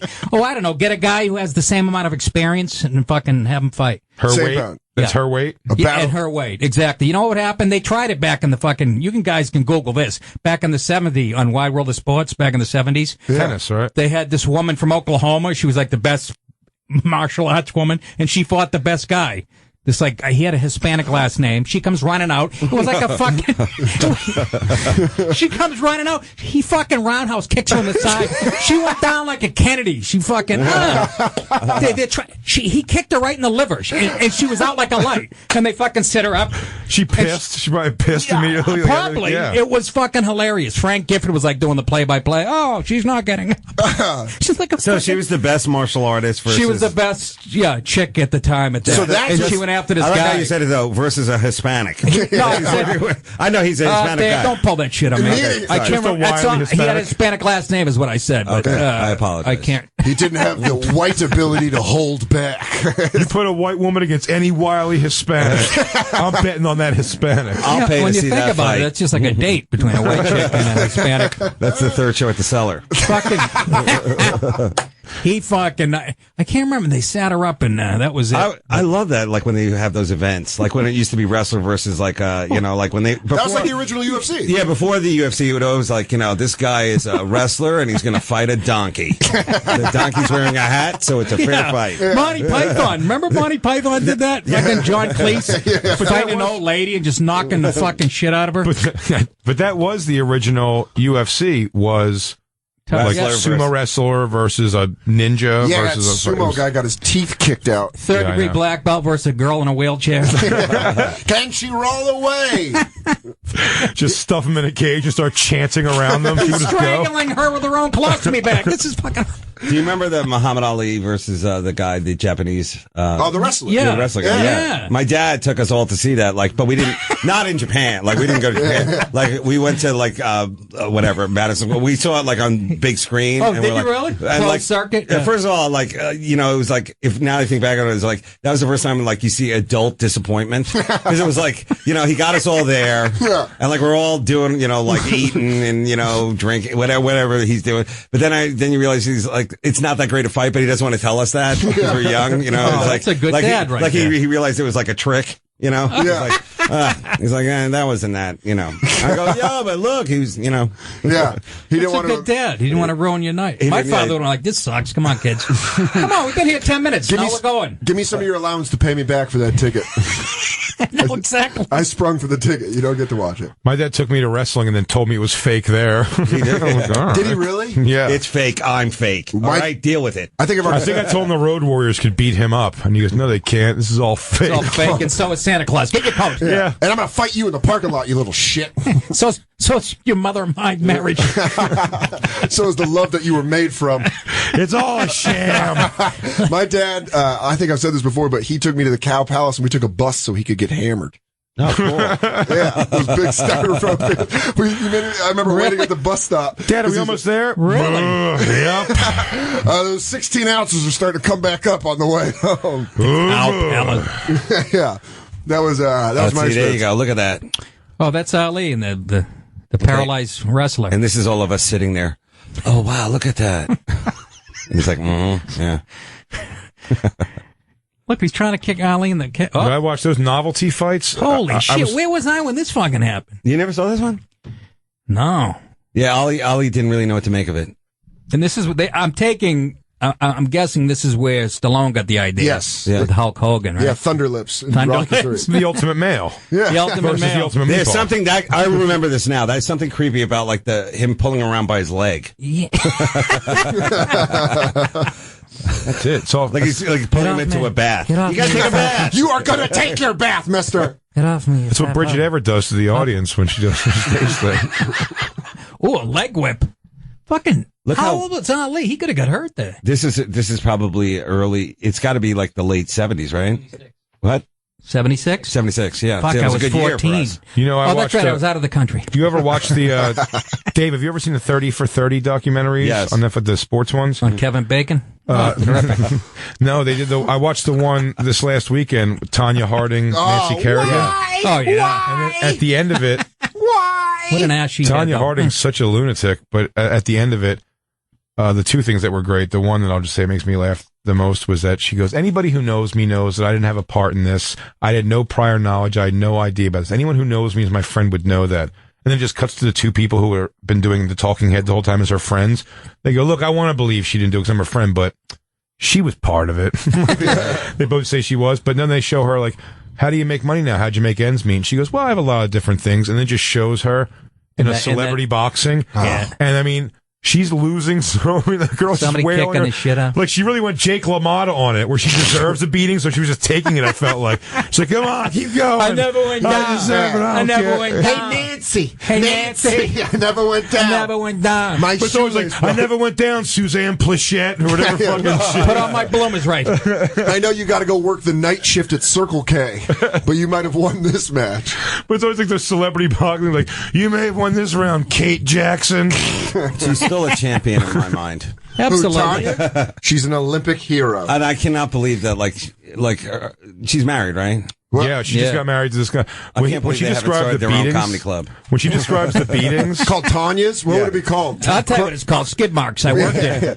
Would it be called Crowbars or Tanya's? Skid marks in Buffalo. I Paula did it last Jones, week. that's the other girl who fucked Clinton, Hey, right? wait a minute. Which one's Tanya? The two fat white trash hillbillies. I don't Yeah, know. I don't this know- looks like I a don't know if it's- closing- I don't know if it's the fight I'm talking about. The one I was with, they're not wearing headgear. It looks like what the fuck? this looks like a closing at a Chili's in Sioux City. It's like an episode of Wipeout. Which one? Tanya's winning this We're one. doing Beach Wars. She's the blonde chick, right? The ref, that's not even a ref. He's just like a maitre d' they met at lunch. Do you want to be in our big fight? Will you put this shirt on and tell us certain rules that you just made up? Looks like a young Steve Sharippa. Tanya, Tanya's landed him. Oh, nice. This bitch doesn't want any of this. she may win this one. She's a scrappy little broad. Well, yeah, I mean, she's like, you ever see her wedding sex tape? Oh, yeah. Low from below the tits down, really awesome body. Yeah. Her tits were awful. Her tits were real. You know what tits look like? You ever see when they have those things in diners now where the little circle where you crack eggs into and it makes eggs for those kind of thing? Yeah. She had egg sandwich tits. That's not now. You're. She's a professional skater. Okay, all those axles. It whips the. Nipples. It whips the nips off. Yeah, those are like whipped Yeah, it's like the way you whipped whip cream. I don't remember. All the spinning and turning. He goes, are your titties gross or are they just I don't stirred? remember her being that hot from the waist down either. Well, either way. No, from the waist down. She had that great ass. Looked like somebody beat a cat with a shovel. Nancy Kerrigan, they kept saying, the whole documentary was talking about how beautiful an ice princess, and she had those big fucking... Tiger Woods teeth. She looked like Alfred E. Newman. She had some choppers, but that fucking ass, you want to talk about from the waist down, I would fucking, oh my God, I yanked it. But both of them, but here's the thing, Tanya Harding was more of like a white trash pig I could have fucked, so that's why I think... Is that why you liked her? Because I think that's why I liked her more, yeah. She was attainable? The new Jay, you could have got them both. Yeah, you know what? You do look like a sexy Jeff Galooly. I better head down to Rockefeller Center. Galooly, that's I look like Jeff Galooly. When Tanya Harding described Jeff Galooly, she was like, I got in the car with him and was like, did you know about this at all? She was, and he just slammed her in the face. Yeah. Like, Jesus. That sounds like made up abuse. Yeah, I'm not saying it didn't happen. I'm just saying, like, that's like, such a it's like, really? It's like when one of your hammer fisted your fucking face for asking a question. It's like when a little kid describes a fist fight he was in. He's like, I punched him, and you're like, none of that probably happened. You guys rolled around and threw a couple punches. I think I knocked his eyeball back into his head. I wonder what the money was on that fight. On which? On the Tanya Harding a little more than she got for doing World's Dumbest Criminals with me on True TV. That's when I said, when I saw her on the website, I go, don't put my name up there. Fucking. No, I'm not going to go up there with Tanya Harding. People go, you're the funniest person on the show. I go, yeah, I'm up against Tanya Harding and Bonaducci. Thanks for the compliment. Fucking cocksuckers. I did a comedy show at Comics when Comics was around with Bonaducci. He's actually funny, Bonaducci. And he came in wearing a tank top but like a duster, like a long cowboy jacket. And he came in, he goes, sorry guys, I'm not going to be too talkative in here. He goes, I'm dictating my book to my phone. And then he would stop for a while and tell me about the program for dictating. And then he goes, you got to read a book to it. And then it knows your voice. Oh, right. Dragon, I believe it's called. Yeah. Or you could just play, Partridge Family reruns into it. He just leaves it running. He just leaves the TV running and puts his phone. He was actually, I did his radio show a few times. He's great, yeah. He's a good guy. I like the guy. He is jacked, too. And He's jacked and he's kind of funny, man. He knows how to fight. He's like definitely the taking care of business portraits. Yeah, he's a crazy guinea.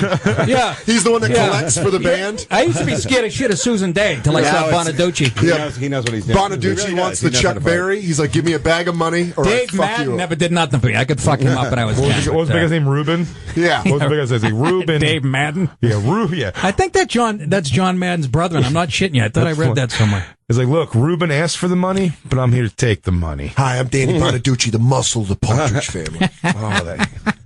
You guys coming a little late this weekend. We played a good show. It's a little late. Right now, your listeners are going, what the fuck are they talking about? I don't know the demographic. Yeah. That was a Bonaducci demographic. Bonaducci. Yeah, he's a crazy fuck. That was one reality show I liked. I watched that. Right? That was actually a decent one. And the one where Greg... Remember, he's drinking a quart of vodka every 3 minutes and fucking... Yeah, that was good. Throwing people out of his house. Just banging chicks behind his wife's back on camera. Like, that's wrong. He's like, yeah, but that girl was at the gym. Sounded like Florentine. That's a big L.A. thing. I met him at the gym.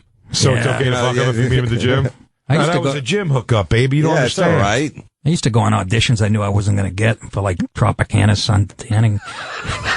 You'd get there, you'd see 40 chicks in bikinis sitting in a hallway. Oh my fucking word. Nick is the funniest, and when he moved to L.A., like I go to L.A. for a week or so, and I'm like, you know, I don't know what's going on. You know, like everybody I know is now either married or like they're in rehab, so there's no one to hang out with. Right. But you were there like when you were, you know, when you were really young. So like it must have been a party, right? You found me. Do you remember running into me on Venice Beach, Dave? I was having the worst year of my life. Easy. It was just paddleball.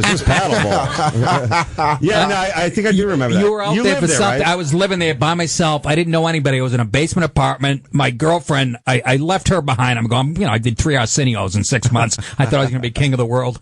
I go out there. I cheat on her in New York. I fuck her anyway. I get out to L.A. I don't know anybody. I want my girlfriend back. I'm in a basement apartment. I don't know fucking anybody. It was just like swingers. I lost 28 pounds. What? I didn't shower. I was running 6 miles a day. Didn't know anybody. I remember running into you like on a sunny day. You were out there for something. You didn't even recognize me. Anything of flyers. That was before Twitter. Comedy. Worst, check it out. Comedy show. Worst fucking year of my life. Just, it was...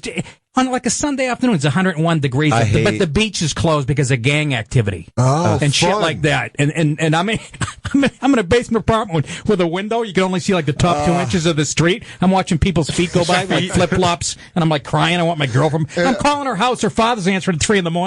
I go, "Where's Nancy?" She goes, "You fucked around on her. She's out with this guy Brian down the camp." I'm like, "You motherfucker!" I'm yelling at him. Wait, but when you lived out there, Nick, this is before podcasts. This is before all the web stuff. So this is before TV, Dad. Okay, so you're out there, right? And like, you know, like the whole thing about LA is like you got nothing to do until you get an audition. Right. So that must have been really like, you know, you're staring at a cord phone. Hello? Yeah, reading the pizza box for the 15th time. Even now, it was such a bad time in my life. I can't hear myself. That doesn't matter. What is this, a Tandy product? Even now, since I've gone, you know, that was in the early 90s. Right. I've been to LA 1,000 times since. I will never go to Venice Beach or near it. I have such bad memories. So when you go, I can't even. The nicest part. You have, you have PTSD from the beach. Yes. Yeah, I look like John McCain when they pulled him out of the fucking hotel in Hanoi Hilton. When Dave saw me on the beach, I was about 11 grams. I hadn't shaven in 3 weeks. Fucking dog tag still around your neck. It was so. I think about it now, and it gives me the creeps. How long were you there for? About a fucking year. Rich Super, my agent, talked me into going out there. He's like, "Yeah, I live right in Santa Monica. You can come see me." Fucking, I couldn't find him. You know, I wake up, it's 8 a.m. If I was up all night calling my old girlfriend's house in New Hampshire, waking up her family. Now it's 8 a.m. You know, I have an 11:40 at the Comedy Cellar, which is a 50-minute ride from. It was the fucking. I like it's all landlines. She couldn't get her directly. Yeah, no, that's gonna right. call her. Oh. That's exactly right.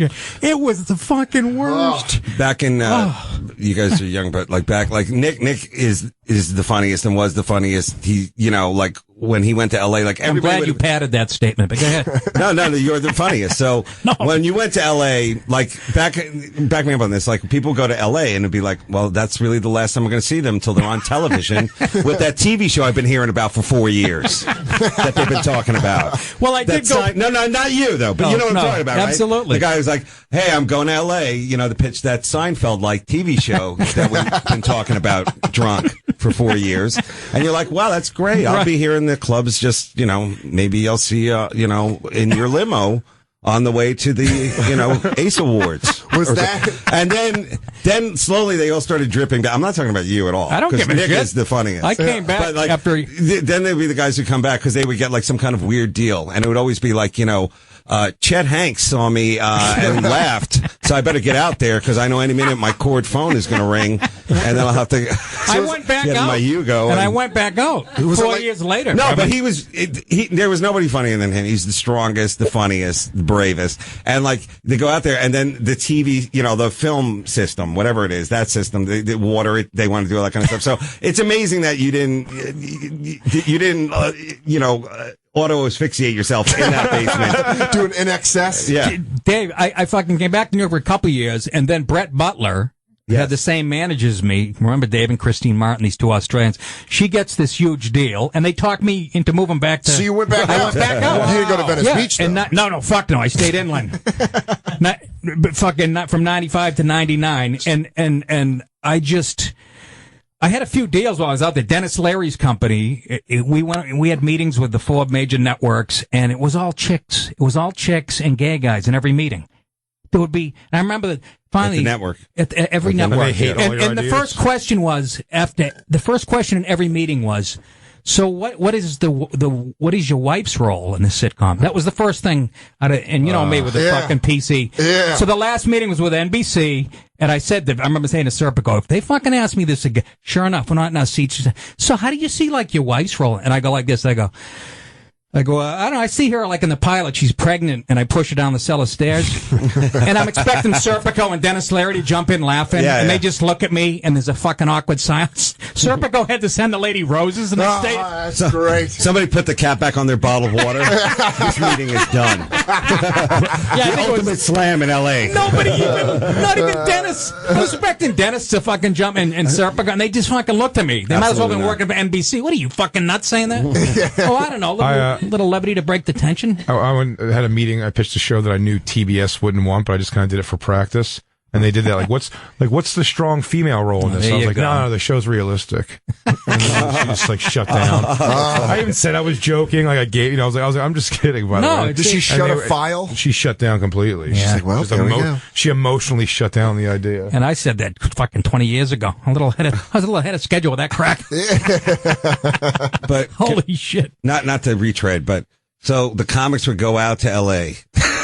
Because this always happens to me now, because when I go out there, it'll be the guy who I hadn't seen in like 12, 15 years. And you'll be like, in LA, you're never supposed to ask anybody what they're doing because it either makes you feel bad or it makes them feel bad. Like, hey, what have you been up to? It's like, well, no, I've been working. I mean, like, you can't just animate a whole show about Mozart yourself. Then they like run off to buy pot. But, like then you'll see these guys, and like all that time you hear him blathering about this stupid sitcom, and then you finally see him in LA, and like you want to like talk about that sitcom because you remember. So it's like, so did it work? You and the orangutan? Oh, I see you're working at a Petco. So are you doing research? Dunstan checks in, came and stole my idea. Yeah. I had a deal with Tony Danza's company, Katie Facebook. Samantha. I got to go to his house. I'm sitting in his $1 billion house, drinking Heinekens with him and shit. I'm going to spend money on Nick DiPaolo? It was... Let me check with Mona. What does Mona think? We got little fruitsy running around the house. Oh, man. I know he ain't when a that went away. stepsister. I got a couple of deals out there. They just went away, man. No, but that's the beauty of it. It's because like you were always better than the deal, and then you have to kind of like So was it like an Oregon Trail thing? Like people would set out to go to LA? Yeah, that's what I'm trying to get at. Yeah, you're like, all right, you might be alive. You run maybe into not. all of them. You run into all of them in LA eventually again, and they're like, it's like, what have you been up to? I own a general store. You And didn't fall for that shit, did you? What? I said you were smart enough to fall I for that couldn't shit. act. I knew I couldn't act, and they would always Bullshit, bring me I saw up. you on King of Queens. No, but seriously, everything I've seen you in, I went to the you're school of fine. favors. Yeah, me too. No, Me come too. on, you can't act. But when I was in resume comedy when it was like if you're ugly, you're a writer. Now it's the other way around. Now, if you're ugly, you're the I talent. was saying that today. And there's all these good looking, I was saying that today. 6 feet, like astronaut looking guys Yes, who are the who are writer. the writers. And you could be a triple threat. You could be an ugly singer. actor. Yeah, Yes, exactly. So when my first manager, he said to me, he goes like, we were thinking of sending you to this like writing program, and I'm like, am I that ugly? Because I already knew that's what it meant. But he was like, yeah, no, it's on paper bag, and no one can see your face avenue, and but that bring your own lunch because they don't let somebody like you sit in a room with other people. What's the name of the program? John Merrick. Yeah, but that flip flip burn clinic. That flip is that flip has actually changed. Like that Ed Sheeran guy is like a balding ginger dude. Yeah, no, he's like a heartthrob. Yeah, he looks like a truck stop manager. That's because girls don't know fucking real men. No, but dumb holes. When No, you they're heard bought here into this first. shit. Push-ups. When you said like you go to auditions and like there would be like 5 really good looking guys and super hot chicks and Yeah. stuff like that. Those days are probably over now. No, it's you're like right. walking into like a DMV. Hey, They all look like Monique. Yeah, the lady with the neck goil is one of the biggest working things. One guy trying to ugg himself down quickly. I gotta stay up. Hit me in the face. I'm about to walk in. You know, I fucking went to network like 4 different times. Going to network, you have to go through like 3-4 auditions, get callbacks. And you know who beat me out 3 of the 4 times I went to network? Ed Marinaro. He used to be on Hill Street Blues, a good-looking Italian guy. Yeah. I go, I'd walk in. He's wearing a Super Bowl ring from the Minnesota. I go, hey, motherfucker, can I have something? He used to laugh. I'd walk in. I go, your resume's like fucking longer than my legs are. And I had 2 lines on Suddenly Susan a year ago. They're going to fucking give it to me over you. I just used to fucking get back in the car. Me and Ralph Macchio carpooling. It was me and the same 4 Italian guys going to these fucking auditions. I lost a gig once to Tony Siragusa, which you're like, all right, fuck face. Like, get out of my way, you asshole. Yeah. I know the goose.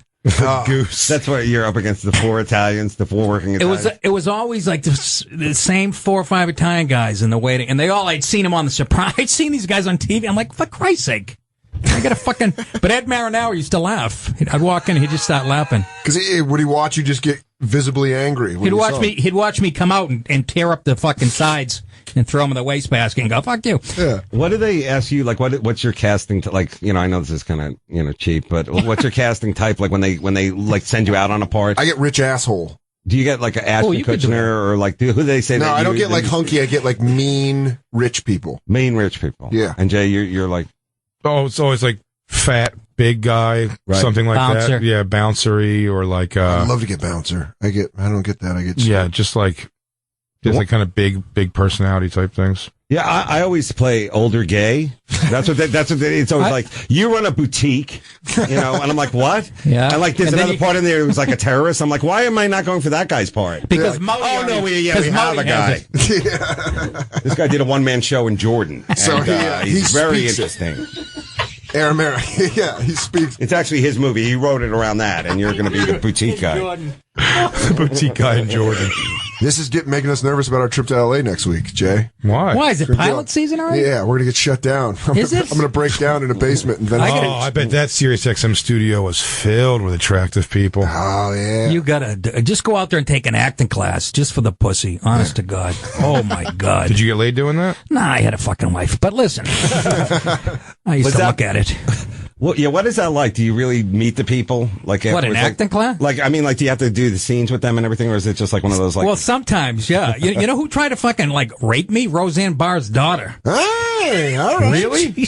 She had, like, Barr? she was Everybody names their kid Chet. Yeah. Chet Barr. You mean like from this, like Sarah Gilbert or that other one? I don't know, real daughter I wanna or say, acting? No, real daughter. Or a real actual daughter? Yeah. Is it Arnold's kid? Is it an Arnold kid? Tom Arnold? Oh, I don't know. I don't They think didn't so. have kids no, together. They didn't no, have this any was kids. like in the fucking mid-90s. But she's trying to like make out with me. It wasn't even in the scene. I was supposed to be fixing her car. I'm like, okay. Can I suck your dick in your car while my mom waits? It's like it's not gonna suck itself. Nothing's worse than an acting coach, if you ask me. Yeah, I hated every acting thing. Every acting class I shouldn't say every. I took like 2 or 3 ever, like different like cycles of classes. And I felt like I was back in school that I hated. Yeah. I hated every minute of being there.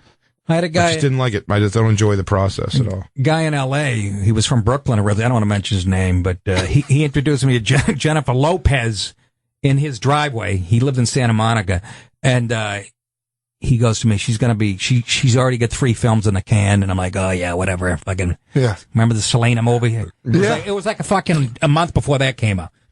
And it was fucking, J-Lo. And she ended had up nothing to do with the great acting. It was just that her fat ass and that tragic story. She was a tiny thing when I met her. It was all sad and butt cheeks. But he had a great line. I was doing a scene. What was it in Living Color? Remember they had those they had those dancers, Fly Girls, yeah, the Fly Girls. And remember the hot black one? She was my partner in one scene. I was supposed to. The scene was we were supposed to be boyfriend and girlfriend, hadn't seen each other, and I go over to her apartment, and in the scene I'm shaving her legs.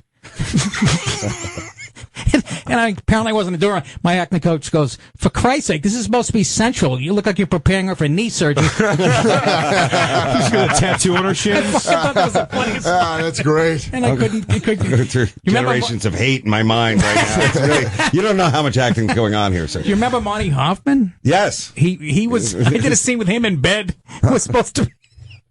You have to know who he is. I'm not going to go into it. I like the acting coach. He's dead now, by the way. Oh, he is? That's what somebody told me. Money. Ooh. Yeah. I like you guys would recognize him. I like when you go to the acting coach's house and you sit down and then they're going to teach you how to be an actor, and like. Is this how you got raped? No, this is the best part where it becomes the whole thing of like you're paying them and they're supposed to teach you how to become an actor, right? And then in their eyes, you can always see that moment of like when they realize, that either you don't give a shit, Oh, you just where it's like you're full of shit or I'm full of shit, and like what is that sound coming from your kitchen? Is that a cat? like that point where you're like, it's like, okay, you got me. Yeah. I'm leaving. Your dishes and are I'm never coming back here. Your but you dishes don't know are that. I just told you that I'm coming. That I'm going to be busy, but I'm really not. I'm just never coming back here. I love that moment where it's like, and we're both acting right there. It was like, okay, well, that was you got it. You're good now. Go get that audition. You were reacting. Yeah. Well, Joanna Bexon, wwho a lot of comics have worked with. I took it. I took that class Did you? too. And they're yelling, somebody's got a blue shirt over and over again. I left. She was on, I did Colin Quinn's thing today, that web show. And she's on the set, you know. Just hanging out. Yeah, I guess. Yeah. If you need a quick tip. Yeah. Remember, your parents passed away. Okay, now do the scene. Live in the moment. I'm going to go collect my check. The only way to become an actor is to go back to England and live there. Skull. Get one of those accordion neck things. Yeah. Dave, Nick, thank you guys so much for hanging out with us, man. This fucking flew by. We're overtime. Wow. I don't want to cut into Can you Nick's, mention I don't want to cut into Nick's bits at all. So you can get your sound exchange money. Yeah, no, I wish you kind of the best of luck. I hope this fucking thing goes off the air in 6 minutes. October 17th. Yes. Nick DiPaolo's going to be at the Gramercy Theater. Me and Danny. I'll be opening for him. Please come out. Dave, you headed on the road soon? Yeah, no, I'll be at Caroline's in Thanksgiving week. Yum. Yeah, that's yum, yum. Yum, yum. It'll be Come back and promote It's that actually again. a great week for that, right? I used to do Christmas, so I'm slowly being bumped down holiday. I did that too. I'll You'll be at all Box the Day. I did Flag Day. Oh, you About did? 140 people. Next year, Sukkot. New Year's Eve, I actually did one. Girl, Thank you so much, guys, for hanging out with us. Thank you, You're guys. Our two first guests. all the best luck. Honestly, you guys are great. You guys are funny. Thanks, and, dude. My wife actually turned me on to you guys. She listens to. She's in the car all the time. She got a boyfriend upstate. Well, thank you guys for coming on. And then we're gonna be new but not live on Wednesday. And then next week live in Los Angeles. We'll catch you next time on the Bonfire.